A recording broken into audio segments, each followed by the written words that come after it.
Welcome to the update. I'm Eleanor Quirk.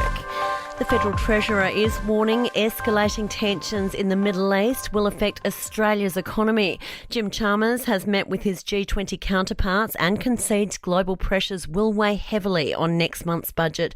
Dr Chalmers says it's concerning after months of progress reining in inflation. This is primarily a concern about the innocent people of the Middle East.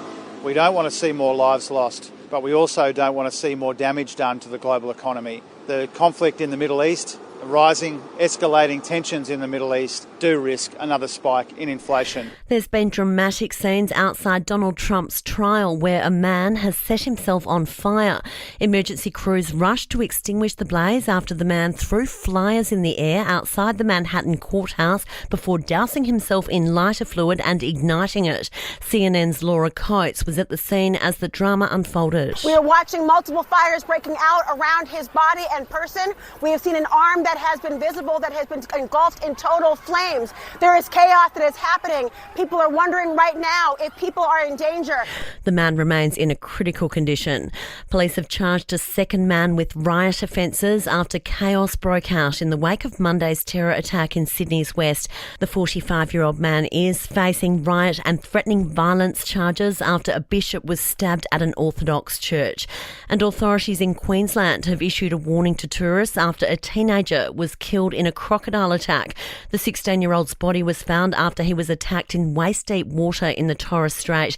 Matt Watson from the Department of Environment, Science and Innovation says anyone in far north Queensland needs to understand the risks. Now, people should be aware that crocodiles swim in the ocean and they should be extra cautious around all waterways at night in croc country.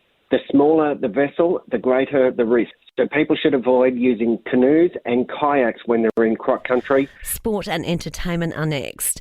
To sport, the Dragons have secured back-to-back victories with a 30-12 win over the Warriors in Wollongong. Dragons coach Shane Flanagan praising his side's efforts. Probably the back end of that first half, there was probably a 20-minute period that we just stayed in the arm wrestle. We just completed our sets and kicked along and backed our chase. So that was probably the turning point. And I just obviously, just confident, Zach kicking the 2-point field goal.